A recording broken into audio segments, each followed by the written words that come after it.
Hey, it's Clint Daly, host of the Daily Dose Sports Podcast. You know, we release a new podcast every single Wednesday, and we bring you our own unique outlook on the world of sports. You know, we try to give you some actual insight and maybe a common sense approach to sports.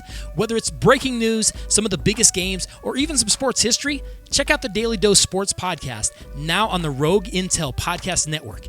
The Daily Dose, your daily dose of sports and sarcasm.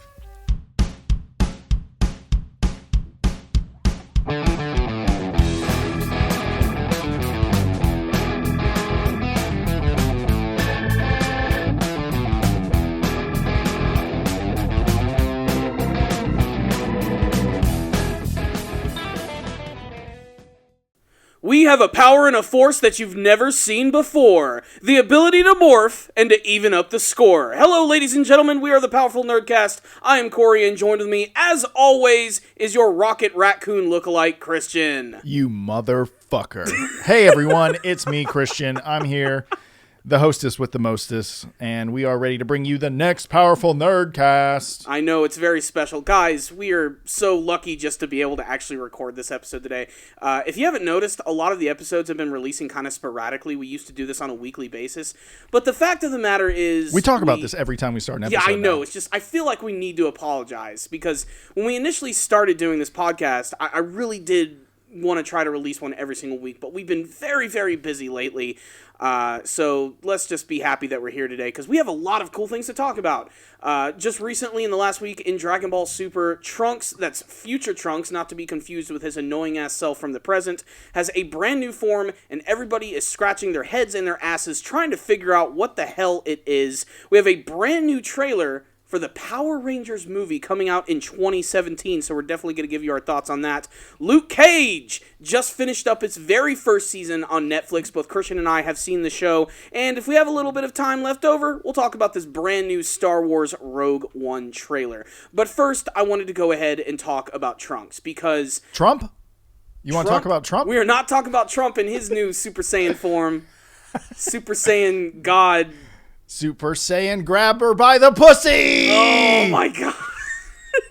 That's all anyone's talking about this week is Trump and all the crazy audio that they found about him groping women and everything. He's like, it's cool. Guys just talk about raping chicks when no one's looking. It's locker room talk. It's locker room rape Speaking talk. of which, we were talking about this earlier, Christian. I told you there was a new South Park this week, which I just watched last night. I haven't seen it yet. And I don't want to spoil too much for you, but again, what I love most about South Park is... did they include that? They didn't include a lot of Trump stuff, but they did have one line of dialogue where Gerald mentions, it's just locker room talk. About all of the crazy shit but that's all been going on over the course of the last week, so you know that they pounced on that one really quick. But that's all I'm going to say about that. Let's go ahead and talk about Dragon Ball Super. So, at the end of the most recent episode of Dragon Ball Super, Goku and Vegeta have had their asses handed to them by Black and Zamasu. And at the very end, they started basically just grilling Trunks, telling him that it's all your fault that all of this has happened. If it wasn't for your existence and time-traveling shenanigans, everyone would still be alive. We wouldn't be killing everyone. All of the blame is on you. And Trunks, predictably, of course, in Saiyan fashion, gets super freaking pissed off and starts to go through a brand new transformation, which is like a straight combination of Super Saiyan, Super Saiyan 2, and even a little bit of Super Saiyan Blue. And we don't know what the fuck is going on. And I just wanted to give our thoughts about that. Christian, what did you think of Trunks' like overall brand new form? Okay, I thought, well, here's the thing. First of all, very excited. I was like, okay, cool, a new form. Blue just came out, but that's already become kind of normalized, so I'm excited that they're doing something else. But at the same time, it also feels like the same old with Dragon Ball. You know, the heroes are pushed to the heroes are pushed into a corner, so they have to transform. Like, they can't use the power they have already. They have to scream louder, get longer hair, and get a new transformation. And I was like, this is like fucking Fairy Tail. And I don't like Fairy Tail from the storytelling point of view, but I like the action, so sometimes I read the manga. I'm not saying I'm not hypocritical. I'm a walking contradiction. But what I am saying is that I was like, oh shit, Fairy Tail is actually ripping off Dragon Ball Z. Like, I didn't even think of that, you know? So now that, because, you know, those guys, they always get new transformations or they yell louder in Fairy Tail, and then they beat the bad guys. The fire is bigger. The ice is larger, whatever. If you guys don't know what fairy tale is, you're totally lost. But the point is that I kind of felt like it's the storytelling of Dragon Ball Z rehashed again. So I was a little disappointed with that. I was like, maybe that I was kind of hoping, I'm still waiting for Goku and Vegeta to get over their inability to do teamwork and either do fusion again or do, Dragon Ball Z does not do two people versus one. Not too often. No, although, I mean, Piccolo and Krillin versus, Nappa. Nappa. Yeah. There's that. What else? To a lesser extent, I guess Gohan was helping out a little bit in that. There By was crying. the scene when they were fighting against the Ginyu Force. Okay. And Raccoon was like the guy who came out and he's just like, after Goldo was killed, Raccoon just seemed completely unstoppable and he was just wasting Krillin, Gohan, and But Vegeta. they were saving Vegeta from dying. They weren't all fighting together. True. It's like a different sort of thing. So I would like to almost see that dynamic change. Especially because Black and Zamos fight together all the time. Like, in the most recent episode, they did a lot of techniques where they would sort of work in synchronization. I mean, their energy attacks. Yeah. They both shot their balls of energy and they would combine to become very large attacks, And so it's kind of like I'm ready to see that dynamic change more than I was excited to see a new transformation, so that's the one thing I'm a little disappointed in if I had to be critical of the episode. But overall, I mean, awesome. New transformation. Future Trunks, probably most people, their favorite characters of Dragon Ball Z are Goku or Vegeta. And then they'd probably say Future Trunks somewhere in there. So I think giving Future Trunks a new transformation, making him relevant, even though they were giving him random ass power-ups to be able to fight next to Blue Goku and Blue Vegeta is ridiculous. So now they're kind of justifying it because he was on the cusp of a new transformation. And, you're always really powerful, a.k.a. Gohan, Super Saiyan 2, Cell. So I was excited, but I don't really know where this is going to go, so I'm hesitant to get too excited. Maybe it's just like a temporary power up where his anger gave him a window into some potential power, and he's just going to punch him a lot, and then he's going to run out of power. Do you think it actually is like a Super Saiyan God ability, or is it just a coincidence that he happens to have like a blue aura trapped within the yellow? I actually don't know, man, because Super Saiyan Blue isn't supposed to be achievable unless you get a bunch of Saiyans together to give you the power. But Vegeta pulled it off. And did they ever bring that up? No. No. They just never... sort of, he went through some crazy training with Whis and Beerus. Yeah, but so that could mean that Vegeta had the training to give to Trunks, because he did train with Trunks for an undisclosed amount of time. We really don't know. It's cool, but at the same time, I'm confused at what it's going to do. And if a blue Goku and Vegeta, who are already trained out, can't stop them, how come a brand new person with the blue technique could? That doesn't really make sense. That's a really fair point. Yeah, it's kind of like, okay, now we can fight on their level. But I'd rather see fusion and teamwork more than I'd rather see new transformations. So that's where I'd like to see the series go. I'm not sure if it's going to go there, but damn it, this has been one of the coolest arcs in a while, because it actually feels like they're in danger of losing for the first time. That's the thing. Goku and Vegeta have no backup over there in their weird timeline world that they're fighting in. And I almost, as soon as they started talking about all these timelines, my mind immediately went to Rick and Morty, which is now the ultimate explanation of the multiverse theory in an educational / entertaining medium. So I'm oh, there's a multiverse in Dragon Ball Z now. And they've just pretty much said anything can happen. And does this mean Goku and Vegeta are going to go to all the alternate timelines that have evil winning and stop it? That could be kind of cool. They're almost like Galactic Police. But not the Galactic Police, a different thing. They need to have their own name. Yeah. Maybe this is an element of the story that could finally belong to Future Trunks, finally give him something to do, aside from constantly living in a shitty future where they're always rebuilding things. He could start this brand new organization, which is all about saving alternate timelines and traveling to different time periods and fighting against villains and alternate versions of characters that we're very familiar with. Yeah, but maybe there's a timeline where Vegeta went evil and he has to stop him. Maybe there's a timeline where a different god went evil, he has to stop them. And then the other thing is, I think obviously Goku is going to incorporate that button thing that the god gave him to call upon the god. That's an interesting point, because they did bring up in the episode that Black has been going to various dimensions and alternate timelines, and he's been killing all of the Kaioshin, which means he's also been killing the gods of destruction. But there's still a Zeno out there. there's still this all-omnipotent being which has the ability to wipe out universes in the blink of an eye, and is he really just going to stand idly by while a Kaioshin becomes evil and does all of this stuff? I think not. No, of course not. I mean, that's probably going to be the Deus Machina of the arc, you know. Even if Zamasu and Goku Black win, he's going to show up and be like, nope, and just erase them. Mm-hmm. And of course, he has the power to kill an immortal being. I just think it's obvious he also has that enough power to do that. I mean, Zeno has to be on some sort of other level, unless they're just really trying to mess with the viewers. And he's really not as crazy as they make him out to be. But considering how everybody who's like a real big higher up in the series, especially amongst the gods, like shits their pants just being in front of him, he has to be at least a little powerful. Look, maybe he has the power to create planets and things like that, but that doesn't necessarily mean he's a powerful character. Mm-hmm. Those could be two separate powers altogether. Mm-hmm. Like, you've had random powers. Like, who was the guy that came with Babidi that could spit and make you stone? Deborah. That's an ultimate technique if you think about it. Like, imagine if he spit on Goku Black. That'd be it. Yeah. You know? Maybe Goku Black is so powerful he'd just end up powering up and breaking it away. I don't know. They could come up with some loophole. But what I'm saying is maybe he has a destructive universe power that is not connected to his power level at all. You know?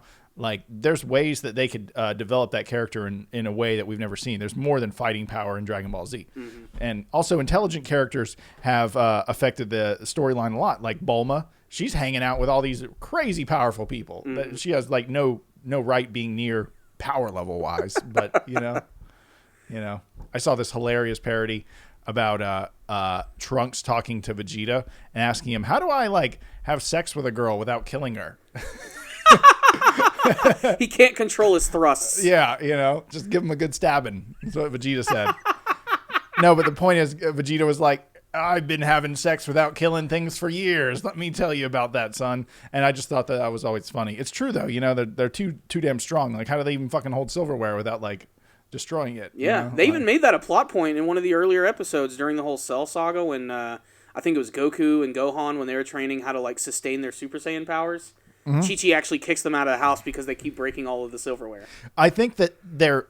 I would also like to say, I think it's obvious that their power is more refined now because they were also doing something that they had never done before. So that's why their power was like a little all over the place. But because their power levels are probably more refined now, and God power is a completely different thing than just having a huge power, you know, than having like Super Saiyan. Mm-hmm. I think that they probably have minute and finite control over their abilities now. Mm-hmm. But it's something to say, like, I don't know. I'm excited to see where this arc goes, and it feels like it's going in new territory. But at the same time, I'm damn ready for another tournament arc to start. Yeah, I'm really excited for that too. Do you think that Trunks is actually going to be the one to defeat Black and Zamasu, or are Goku and Vegeta going to somehow come back? I think it's poetic and proper and repetitive to have him go back in time and defeat the bad guys, which Dragon Ball Z is not above good repetitive storytelling that works. So, you know, we'll see how that goes. I mean, to be fair, though, I mean, I'd say that Black, Zamasu, like, their whole motives, them being villains and everything, they're probably the most unique villains of the entire series. They're not just out to collect the Dragon Balls or become, like, the rule. They're trying to destroy absolutely everything by going to these alternate timelines and just by covering up their true identity. The fact that they're both the same being and they're working with conjunction, like, with each other, that's really unique. Taking it back to sex is, if they, like, get with each other, is that just the same thing as masturbating? Like, what is that? Funny story. People were commenting on that on my review. Maybe that's where I picked that up because I read. Remember, they had that really weird hugging moment.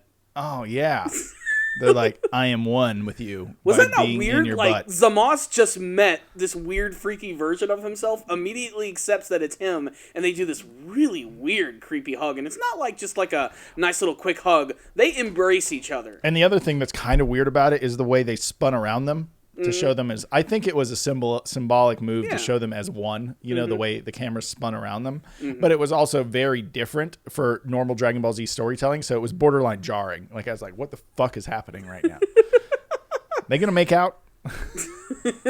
That's pretty much been the question for everybody this week. What the fuck is going on? So here's my weird theory about really what's going on with future Trunks here. And this is definitely going to be out there. So we've already learned, and it's been established, that we have this whole, like, alternate universe, parallel timeline thing going on. and that means we can have an infinite number of realities and characters. Now, thinking about this, I've already sort of accepted in the back of my mind that Dragon Ball GT could very well be another dimension, and all of the Dragon Ball Z movies could also very well be their very own dimensions and parallel universes, because they have a lot of stories which don't necessarily tie in to the actual anime series or the manga storyline. Sometimes they contradict a lot of the events of the actual story. And that brings me to the character of Broly. Broly is a character that I've never necessarily been like a really big fan of, but he still is really popular amongst the fan base, and there's a huge connection that Broly has to Trunks, and it's something that's been there since the very beginning of Trunks' introduction. If you remember back during the Cell Saga, Trunks had that form that he used when he was fighting against Perfect Cell, which is basically just a super jacked up looking version of Trunks, which always looked a lot like Broly. And you even get to see that earlier on in this arc when he's having a sparring match against his father Vegeta. He actually brings out that form. It's very reminiscent of Broly. His eyes are completely white and he's just all jacked up and powerful. And while watching this week's episode of Dragon Ball Super, something similar does happen. His eyes go completely white, but his body doesn't get all jacked up and super powerful. But if you notice, when future Trunks is actually walking towards people, his feet are crushing into the ground. He seems a lot heavier than he was before. And my theory is that he's actually become a legendary Super Saiyan, and he's able to use the power of the Super Saiyan God to not only contain all of that strength, but to actually keep his original form the way it was. And if you want to get even crazier with it, future Trunks in this alternate parallel version of Dragon Ball Super, or wherever the hell it is actually the reincarnation of Broly, the legendary Super Saiyan. That is reaching, but cool. Yeah. But reaching. It is different. You know, you also have to remember, too, legendary Super Saiyan Broly had an aura that was a completely different color. It was green, and we've never seen anything like that. There doesn't appear to be anything like that on future Trunks. But I see all the evidence there. I see what they're trying to evoke. They're trying to remind people that Broly was a thing, and this could very well be the next coming of that character, just in a much more interesting light. I mean, that would be awesome even if he isn't Broly's reincarnation, if he's just legendary Super Saiyan, that would be baller. Because legendary Super Saiyan was a cool technique. It would be awesome if it was granted to the good guys, instead of just a bad guy they had to fight. But I don't know if the cards line up that way, because Trunks was never a ridiculously strong character from his birth, not compared to the other characters. And Broly was always like gifted, like his power wasn't hidden. It was always there. It actually had to be suppressed so he could be around normal characters without it being obvious who he was, I was thinking about that too, and it definitely makes sense. There's a lot of things going against my theory. One being that I think to be a legendary Super Saiyan, you have to be a pure-blood Saiyan, which Trunks is not. But if there's one thing that we've learned from the series, it's that a half Saiyan, usually one that's half human, half Saiyan, has the potential to be even more powerful. I mean, I'm not saying that Gohan is incredibly powerful right now, but we know what he is capable of. Yeah, We've seen what he can do, not only during the Cell arc, but even when he was fighting against Majin Buu. Like, he has the skills to pay the freaking bills here. And Trunks, indeed, is, of course, a half Saiyan, half human, and could potentially have unlocked something that we've never even seen before. And, you have to take into account the environment that he grew up in. He's constantly been fighting his entire life. He's been training non-stop and going through all of these life-threatening battles. And this could have been what potentially unlocked his final potential, which is a legendary Super Saiyan God. That's me just reaching, but that's just really what I think about what's really going on with future Trunks right now. I'm sure there's going to be some sort of explanation. Hell, there probably won't be an explanation. We'll just have to wait and see. They'll just scream power up and fight each other. Boom, fairy tale rules. Yeah, fairy tale rules. A lot of people are hoping that Goku and Vegeta are going to do the fusion dance, and they'll be able to do like a temporary fusion. Which it'll be the first time that we've actually seen Gogeta since the Dragon Ball Z movie Fusion Reborn, which man, what a great way to bring that back. And also just seeing Super Saiyan Blue wearing the fusion outfit and everything, I think would be really freaking rocking. And Plus, would be we might get to see a new technique. Insanely powerful character. Like, definitely Beerus level character. Yeah. You know, like, absolutely. I mean, it's hard to tell with the movies because they are movies. They're basically just straight up spin-offs. Janemba seemed like he was a really powerful character, but like when Gogeta appeared, which is only like the last 4 minutes of the movie, he doesn't even really wrecked do him. anything. He just kind of shows up like Goku, Vegeta, Jesus. Yeah, You know, he and pretty much does one technique and finishes him off. he does the equal opportunity Rainbow Blast. Equal opportunity rainbow blast. Yeah. It's culturally relevant and it's cool looking. But that would be cool, though, to actually see new techniques, because that's one of the coolest things I've been loving about Dragon Ball Super is, yes, we still have ki blasts and super-powered punches and shit, but, like, during the tournament, you got to see Hit the Assassin. Like, he had some really cool techniques we hadn't seen before, and even in the most recent episode, that scene where Goku gets, like, super pissed off and begins fighting back against Black and Zamasu, or actually Black, I guess they're the same characters, but just for getting to understanding, Black uses that technique with his sword where he, like, has all of those energy beams just, like, explode in Goku's body. Yeah. And I love how he did, like, that pose with the sword and everything, and it caused it to explode. Like, I want more like that. More unique stuff that we haven't seen before, and there's a lot of potential for that if we actually get both Goku and Vegeta to do a straight-up fusion dance, or maybe seeing what Trunks is going to be capable of in the newest episode.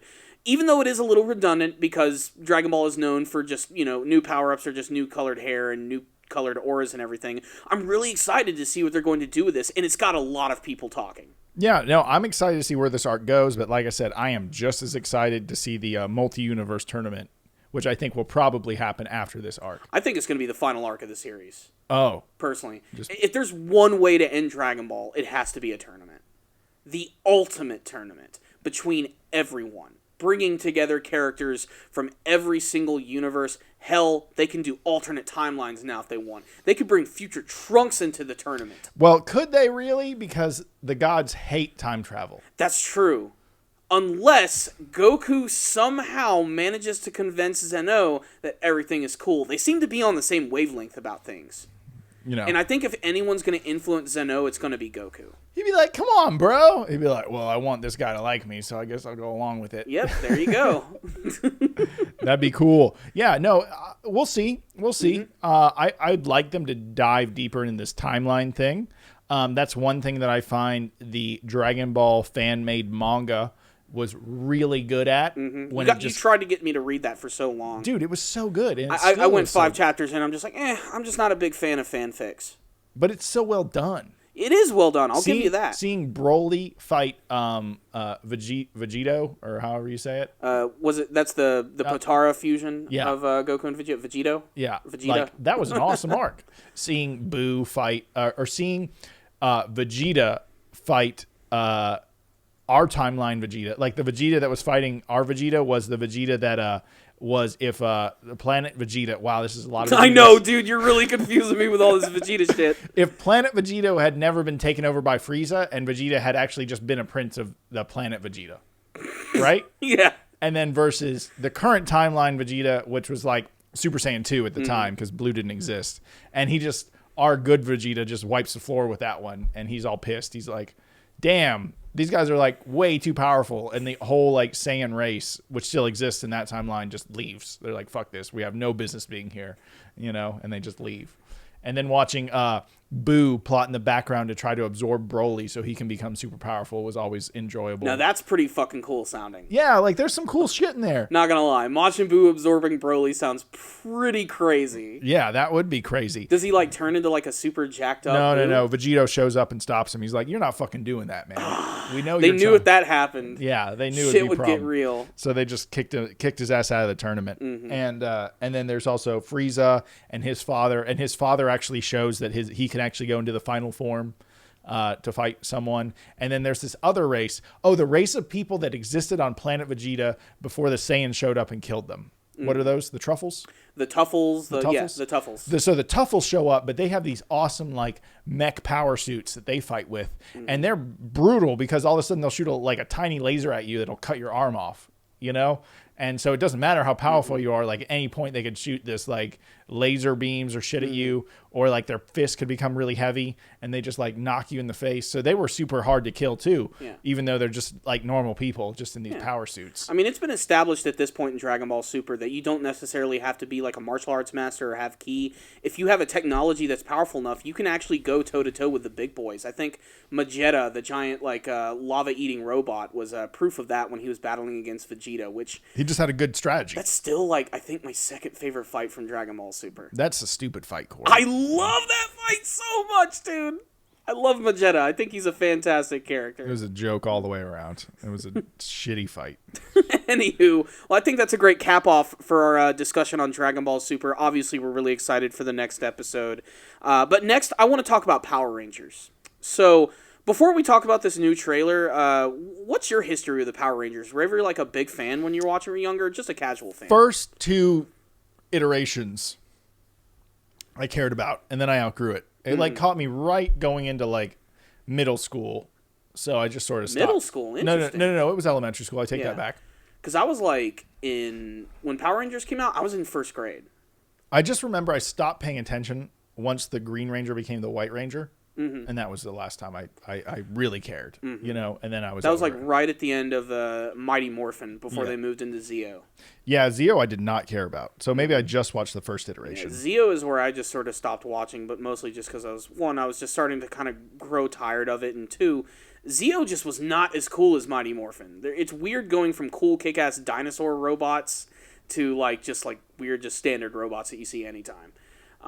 But Mighty Morphin Power Rangers for me was definitely one of my like big influences for why I think I like anime and Godzilla. Yeah, it did so sort much. of get us used to Japanese stuff without us knowing we were getting used to Japanese stuff. Because I mean, as a kid, I was oblivious. The internet didn't exist anymore. I didn't think anymore. This looks like a Japanese show to me.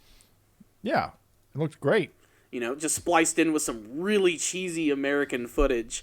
But the Power Rangers franchise has been really freaking popular and has actually managed to maintain itself over the better course of about 20 or more years. And in order to celebrate that, they're actually going to be making a brand new Power Rangers movie. And it's not going to be within, I believe, the continuity of the ongoing series. It's just going to be like a straight-up reboot because, you know, member Power Rangers? It's just kind of a big deal. And this brand new reboot is going to go from more like gritty style of storytelling, although after seeing the trailer, I don't think it's going to be that gritty. I think they're going to have the lights real low. I think that's pretty much what it is. The whole trailer initially, like, everything's like at night for the most part, or if it's like during the day, everything's cloudy as shit. It just doesn't look like super happy, we're hanging out in California like in the old days of Power Rangers. They're not going to be hanging out at Ernie's Juice Bar. The actual Power Rangers in this movie. I just immediately thought of like Seinfeld's thing, you know, like cutting to them in the diner, bow, and it's them at the juice bar. That's one of like the first clues to let you know, like, this is definitely spliced with Japanese footage because they always film at like one location, and everything else is just the Japanese footage. But this movie right here is really sort of shaking up the whole Power Rangers mythos because the main characters themselves, the Power Rangers, unlike the goody two-shoe characters they were in the original show, this time they're like social outcasts, which is a very easy storytelling element to get you involved in these characters because, of course, you immediately sympathize with them.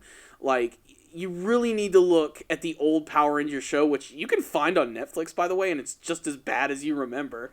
I don't know if I want in the good way. I don't know if I want that ruined with my actual memory of what it is. But I mean, the actual Power Rangers in the show are so fucking squeaky clean. Like, it's almost obnoxious. And in this new movie, like, everybody fucking hates them. Everybody just cannot stand them.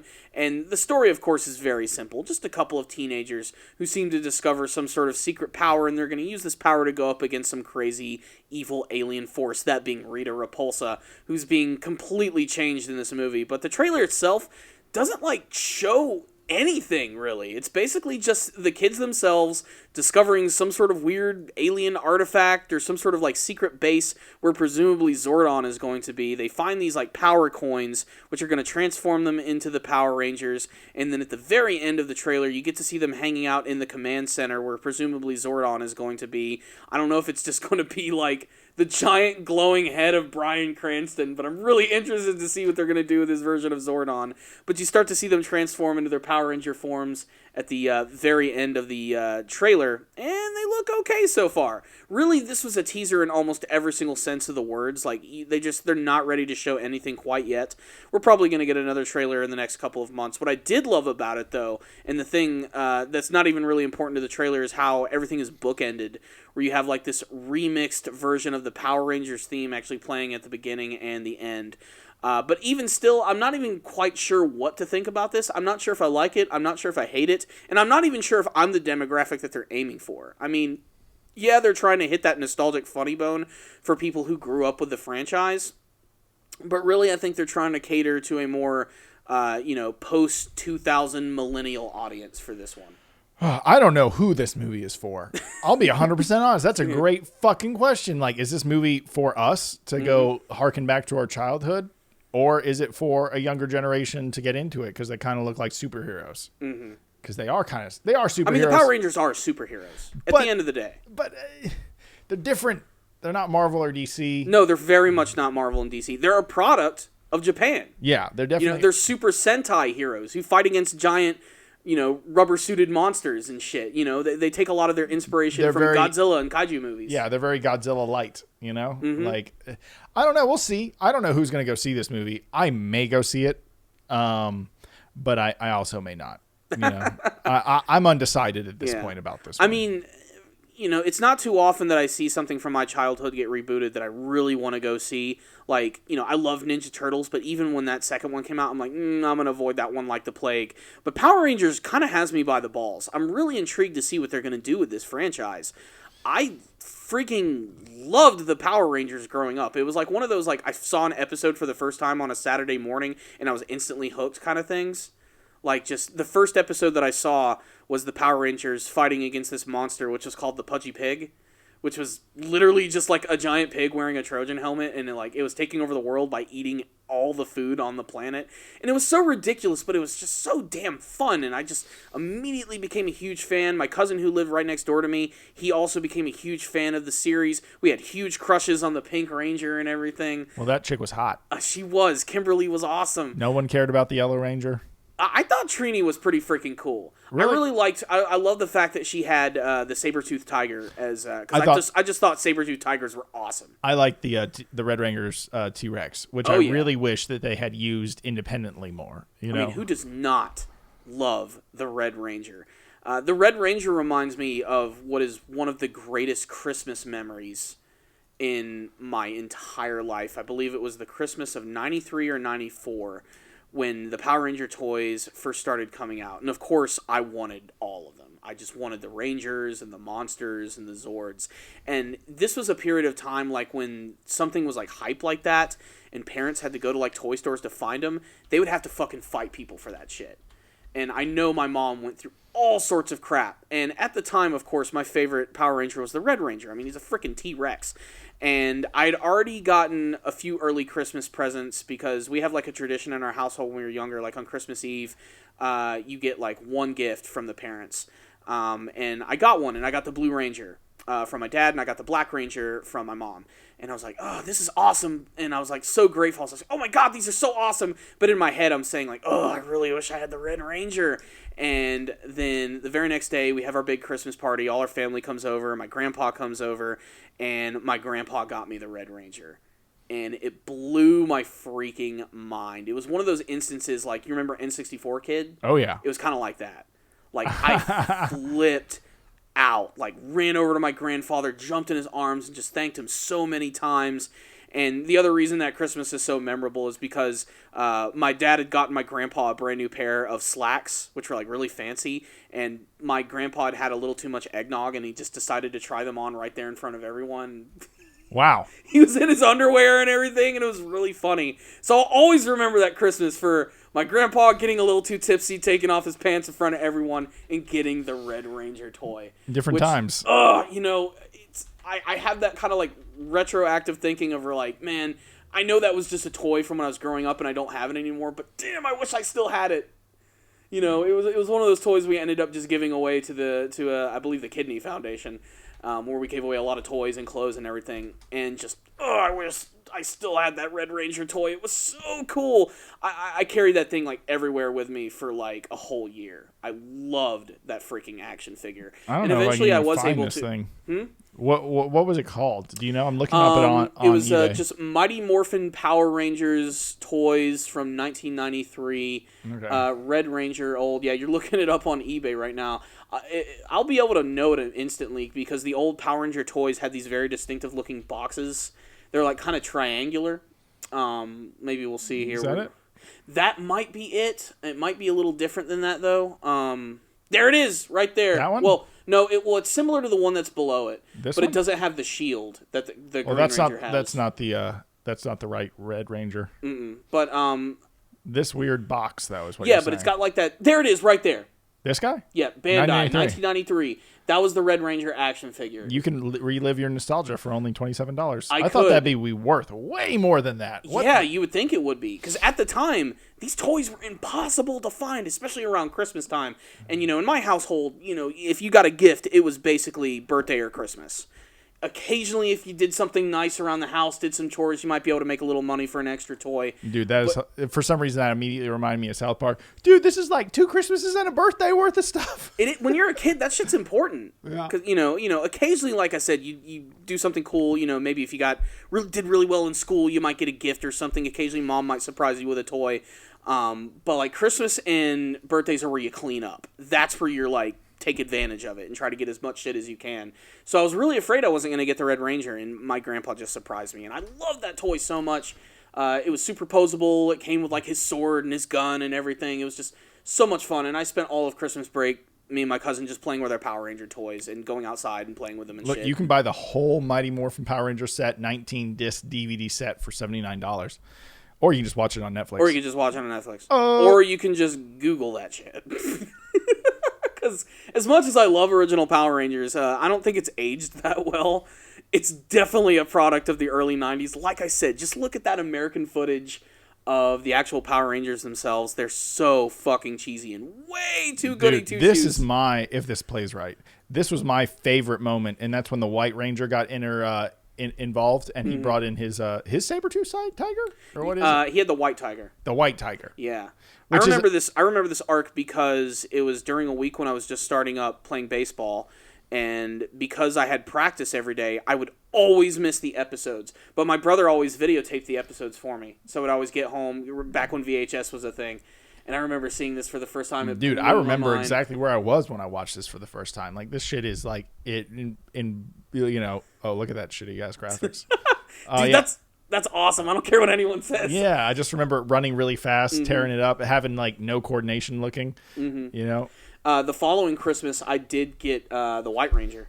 The White Ranger and the Green Ranger to me are the coolest Rangers because they got shoulder without pads. a doubt, they look so distinctive and cool. Yeah, they got the cooler. Personally, I'm a Green Ranger kind of guy. I do think White Ranger is super close, just because the overall design just looks so cool. He has the talking sword, Saba, and I mean his Zord is also unique. That was the cool thing too about getting that toy the following Christmas. The White Ranger action figure came with the Tiger Zord. Well, so it was like both things together. Yeah, because it was like a transformer. Like it transformed into both. Yeah, it was awesome. And it was another Zord that, you could combine with a lot of the other ones. Do you remember that one Zord where they could combine this Zord and another Zord and they made like a big tank thing? Oh, hell yeah. What was that called? In the very first season... That was like the most powerful Zord. Yeah, there was I think it was called Titanus. It was a giant, like, brontosaurus that all of the other Zords could combine and then sit on the back of, which unfortunately I never had. There's always that one toy that you want as a kid and you never get it and you still want it even when you're an adult. I was just at Anime Week in Atlanta about a week and a half ago, and I saw this one booth that was selling the Dragon Zord action figure, which I wanted so freaking much as a kid and never got. Power Rangers. Titanus, Titanus, and you should be able to find like all of them together. Let me see, Titanus, the very first scene. Just go to the images section too, and you might be able to actually. It is. Yeah, there's the Brontosaurus Titanus, which could hold all of the Zords together. It would hold the Megazord, which had the Dragon Zord on top of it, and then that would sit. There it is, yeah. That is ridiculous. And there was a toy of that, and one of my friends at school had it, and I was so jealous. Yeah, you're like, oh, I wanted Titanus so bad. I did eventually get another combiner droid though, which was a Zord that was called I think Tor. It was a giant turtle, and it looked really awesome. But yeah. Titanus was like, to me, kind of like the holy grail of the Zords. So this Zord is not a combination of Zords. This is its own Zord that gets brought in, and then they combine with that They Zord. combine the Megazord with the Dragon Zord. They become like one. I think it's called the Super Dragon Zord, and then that sits in the back of Titanus, and it rides it like a giant chariot of death. Yeah, Like it has all these missiles and shields all over it. It's awesome. And I also really love that the Red Ranger eventually wore the weird shield thing that the Green Ranger wears. I thought that was really cool. I mean, I did have a Green Ranger action figure, but I didn't have his Zord. Is that the toy? That's a little different. They use the Shogun Megazord with that one, but you should be able to just look it up on images. You'll be able to find that exact one right there. The Dino Ultra Zord. What a cool sounding name. The Shogun Ultra Zord. I think they used it once in the TV show. Yeah, they only used it once. And instead of actually like using the actual footage of Titanus from like the Japanese footage, because that form never existed in the original, they actually took the toy and filmed that. Oh my god. Yeah, because it looked so similar to the actual show. That's how good those toys were, though. They looked really cool. Like that one right there. That is just the toy. Yeah. And they used that for the actual show. Well, that's awesome. But yeah, Titanus was fucking awesome. I mean, it is cool. Ugh, such a cool fucking thing. Easily my favorite Zord was all those three combined. I mean, it's definitely a little bit of nostalgia is playing into that, but there it is. And I'm really interested to see what they're going to do with the Zords in the new Power Ranger movies. Which one are you seeing? This is it? Let me see. I mean, it's definitely the first two, but you're looking for the toy, right? Yeah. Like, there's the Titanus action figure right there with the friggin' Here? That right there is the Megazord with the Dragon Zord on top of it. This is so entertaining for people just listening. Oh, okay. I'm sure. Yeah. There. No, there. No, but yes, the images that we're looking at of the old Power Ranger toys. There's Tor the Turtle. I did have that one. Well, that's boring. He was cool, and Ish. he could hold a lot of the Zords, but he didn't have the cool factor of Titanus, who was a giant dinosaur and had guns all over him. I mean, there it is. Yeah, there it is, right there, and there's Tor right next to him, actually. Well, that guy's getting laid all the time. Giant turtle compared to a brontosaurus with lasers all over it, but yeah, like, damn, that thing is still so cool looking. There's no way that the new Zords in the Power Rangers movie are going to look as cool as the old ones. No, they're going to look like Transformers with all this moving shit all over them. Exactly. They're going to be way too freaking busy. Dude, and they're not I totally would like frame that in my house. Like, there's this amazing poster of all the Megazords. Yeah. The actual like transform one in the back, but I like that they included all the individual forms. Yep. Because they didn't get as much play. Save that picture. I will. That's fucking awesome. Maybe that should be the thumbnail. Oh no, you already made one. Yeah. But I mean, that's freaking cool looking. I love that. Yeah. I'll say that. There it is. Yeah, I had the Megazords. I didn't have the Dragon Zord, and I didn't have Titanus. Would have loved to have them. Maybe someday when I become a fucking millionaire, I'll just buy it. Who cares? But still... Aren't you already a millionaire? You're a famous YouTuber, Corey. Yeah, okay. we're okay YouTubers, I think. You guys can change that, though. Yeah, our PayPal by watching our videos more. PayPal. Yeah. Not even that. Just fucking watch our YouTube channel, Let's please. just skip the middleman. Just give us money, guys. Yeah, just give us money. We need more money. So we can build a rocket ship to go to Mars. So overall, yeah, I'm mildly interested in the brand new Power Rangers movie. It is something that I think I will have to see, just like I said, for nostalgic reasons. And like I said, I didn't like the Ninja Turtles. Like, I saw the first one, hated it. Sequel came around, I'm like, fuck it, I'm not even going to try. But with this, I have to see what they're doing with this. Here's a good question for you, Corey, because I'm looking up the Power Ranger Legacy. Or the Saba sword? Yeah, the Saba sword, which is a great sword. Mm-hmm. If you could have any sword from any piece of pop culture media, and, from like Lord of the Rings to Power Rangers, what would you have? Dude, what would you that's have? Impossible. There's so many awesome swords. I'd have all the swords from Lord of the Rings, like littering one wall. But I mean, if you had to choose one, though. Well, it'd be some shitty decoration if you only have one sword. You need I mean, just thinking of some, like, I'd love let's start from the past, the Sword of Omens from Thundercats. So you could watch Chitara peeing? Exactly. I'm really into that shit. I think He-Man's sword, the power sword, is really cool. Okay. Obviously, lightsabers are awesome.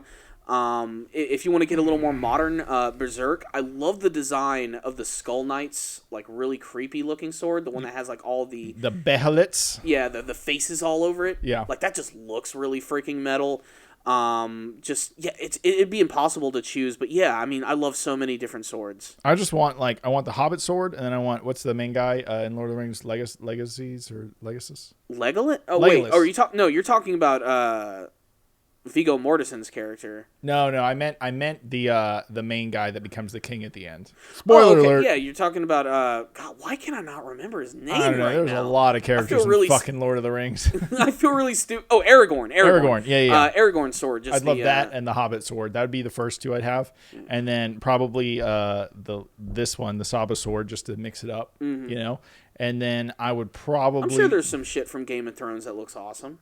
Why not the Oathkeeper? That'd be great. The Oathkeeper. The Oathkeeper or Guts' sword. Yeah, but that's too big. It's like, how are you gonna mount that fucking thing on the wall? If it's real, it's impossible. A lot of people hate Sword Art Online, but I really do like Kirito's sword, the Elucidator. The Elucidator? Yeah, the name just sounds cool, but I like the overall design. I think who was the asshole that got killed in Game of Thrones? The kid that was the king. Why am I forgetting his name? Draco Malfoy 2.0. Yeah.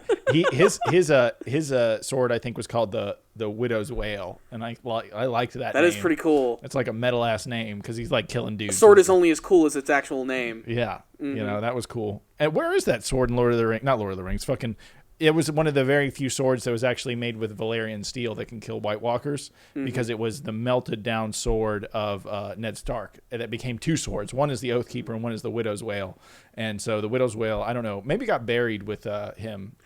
Man, dude, if being nerdy was an RPG, you'd have just leveled up right there.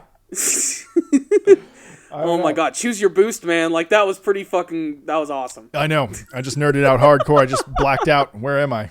Yeah. So yeah, but I think cool swords. Oh wow, I've been streaming this. There's all these ridiculous Power Ranger battles going on in the background. Yeah. I wish we could put our screen on too, but I'm pretty sure we get hit for copyright with all the shit we're looking at. Exactly. But that is an idea. We've always kind of wanted a video switcher so we could just be switching back and forth to our internet window so you guys could see that. Yeah. This is just dudes in suits. Basically, yeah. Yeah. I think that's Ninjor right there who's fighting against a monster. How do I get sparks to fly off of me when I get hit with a sword? I make movies all the time, but I don't ever see, I want to see how I do that. Yeah. It's like the Power Rangers wore spandex, but whenever they got hit, they would always fly back going, "Ugh!" And you'd see sparks coming out of their body for no reason. I guess it's just to show that their actual suits come from a combination of fantasy and technology.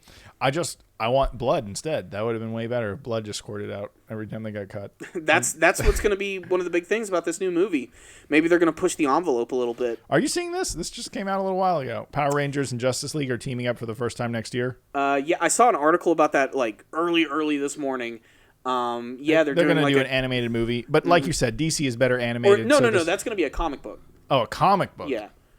Yeah, it's going to be the Justice League and the Power Rangers. I mean, who wins, the Red Ranger versus Batman? I mean, Batman wins because he's a better strategist, but I'm saying, power-wise, isn't the Red Ranger probably stronger? I don't know, dude. I think the Power Rangers could be Batman. They're pretty powerful. It's in their name.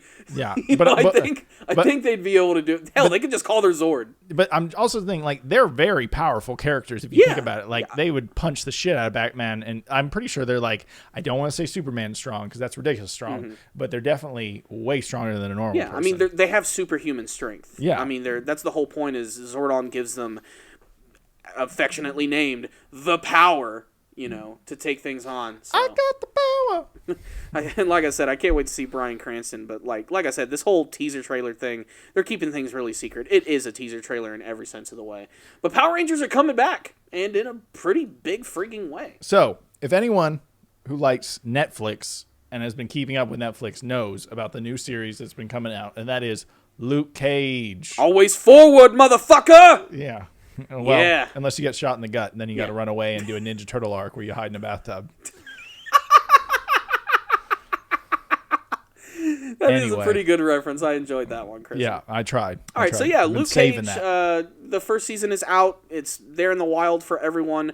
I know that you power watched the entire series pretty quick. 3 days. 3 days. I watched it over the course of about 13 days because I wanted to review the entire series, 1 episode a day, and I liked it. I think it's my second favorite Netflix Marvel show.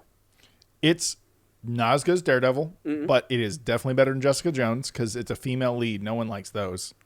Ew, cooties. Ew, cooties. Get that out of here.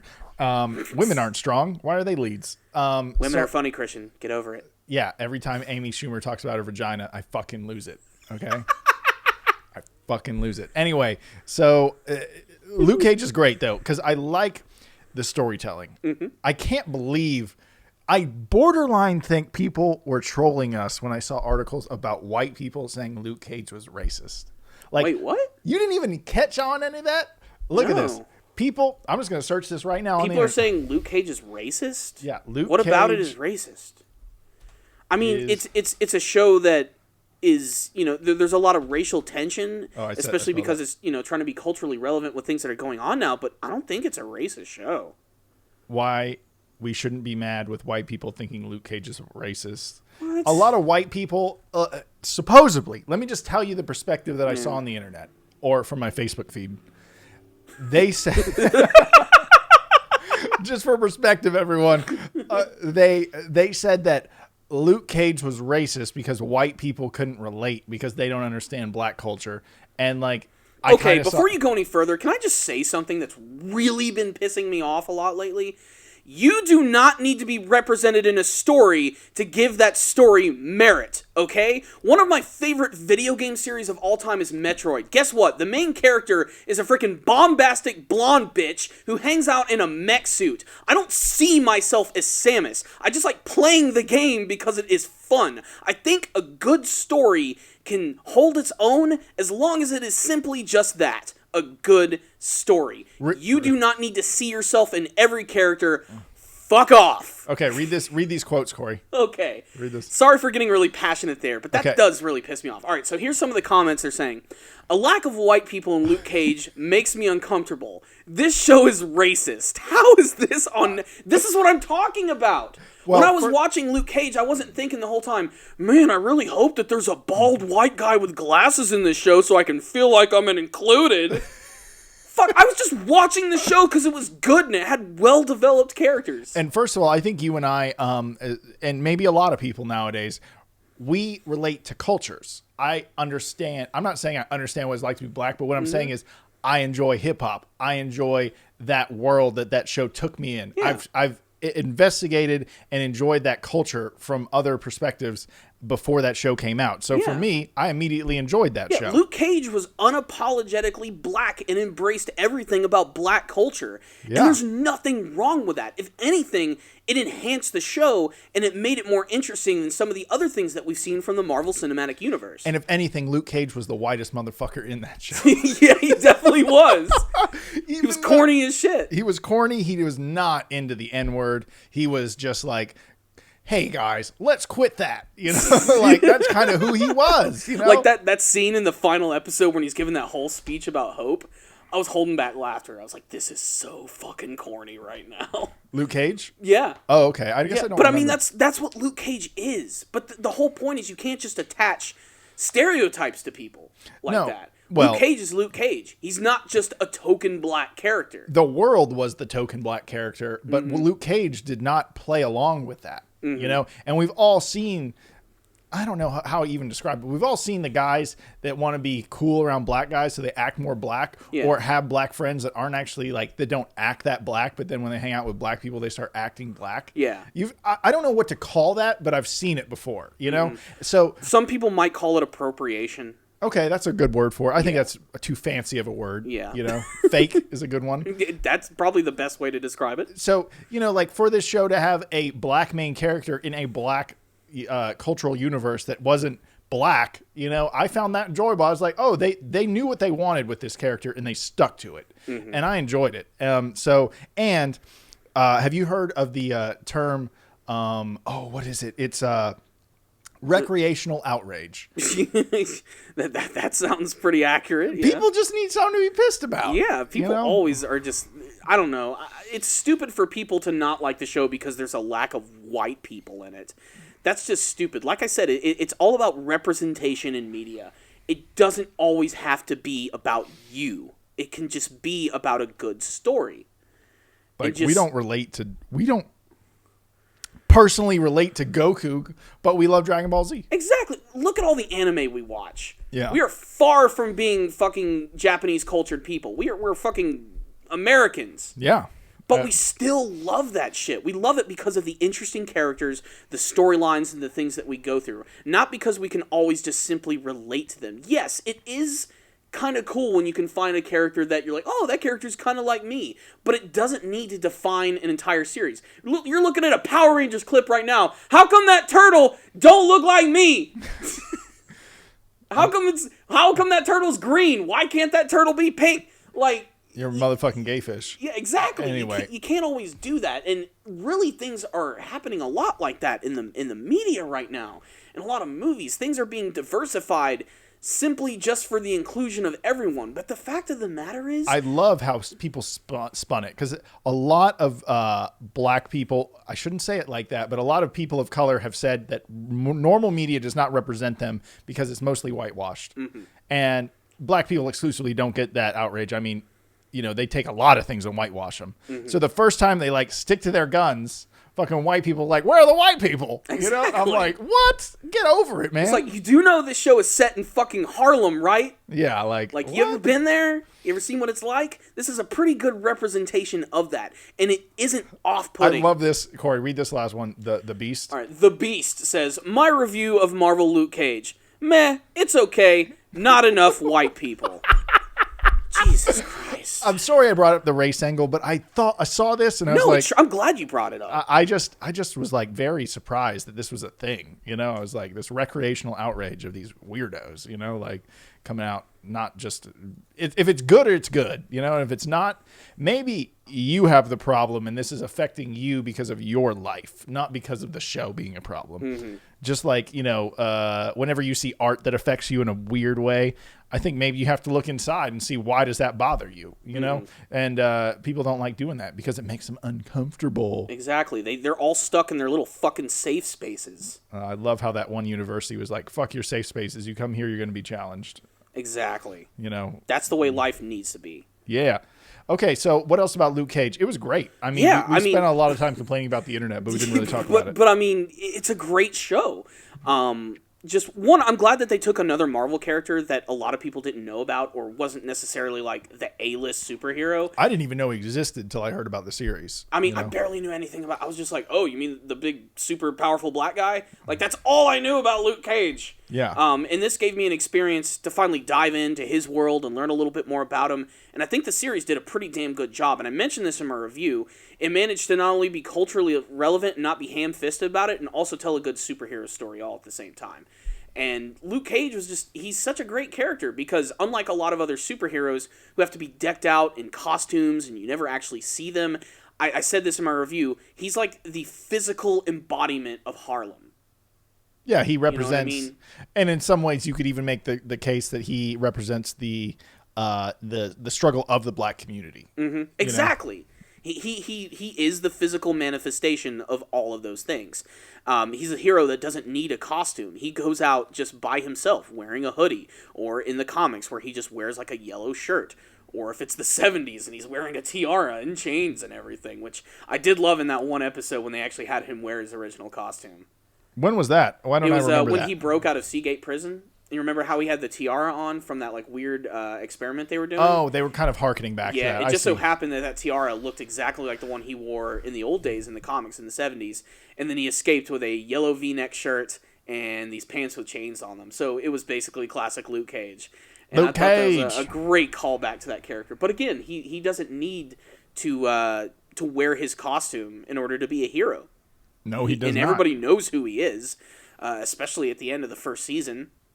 So he has nothing to hide. He is a hero. Simple as that. He doesn't have to be like Spider-Man or Daredevil or fucking Iron Man or some shit. And that's what's really unique about his character. That and the fact that a lot of the things that go on in Luke Cage are on a more smaller scale when compared to the other Marvel Cinematic works. Like in the movies, they're always fighting against aliens and otherworldly beings who are getting ready to destroy the planet and shit. And that's what's been so great about the Netflix series overall, like with Daredevil and everything. They've scaled things down a little bit, but it still feels like there's this grandiose story going on. Yeah, these micro worlds are important because that's what these characters are dealing with. It's not like aliens, these unhumanized massive armies, like you see in the Avengers. These are relatable concepts. Like, my fucking neighborhood sucks. That guy down the street's a big ass gangster. I need to stop him. He's hurting my girlfriend, my community, my pops. That's it. That's all it needs to be, because you know why? That's relatable.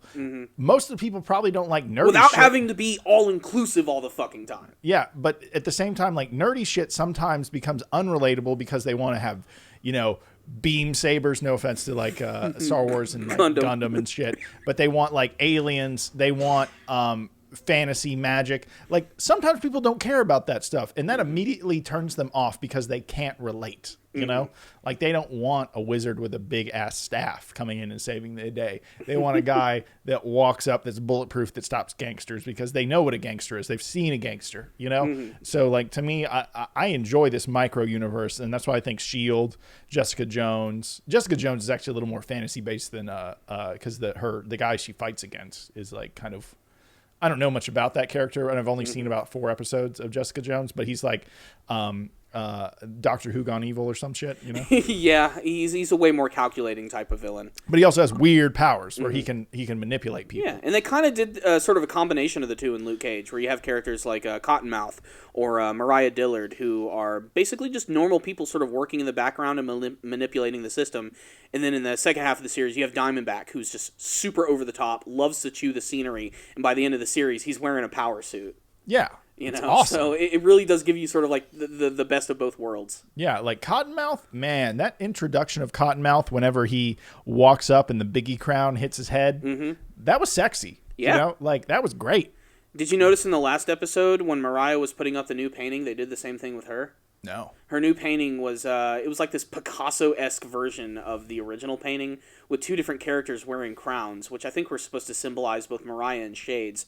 But she does sort of the same thing. She walks up and she has kind of like a little mini crown on her head. So, she's, the second coming of not only a Mother Mabel, but of course Cottonmouth. Tiny spoiler alert, because I want to discuss this with you, but I'm going to say, if you haven't seen the show, you may not want to hear this conversation. It's a little late for that at this point, but it's still I'm worth getting seeing. very specific, so that's why I don't want to ruin anything. Yeah. When Mariah kisses Shades on the neck, do you think that was supposed to be sexual or a symbol?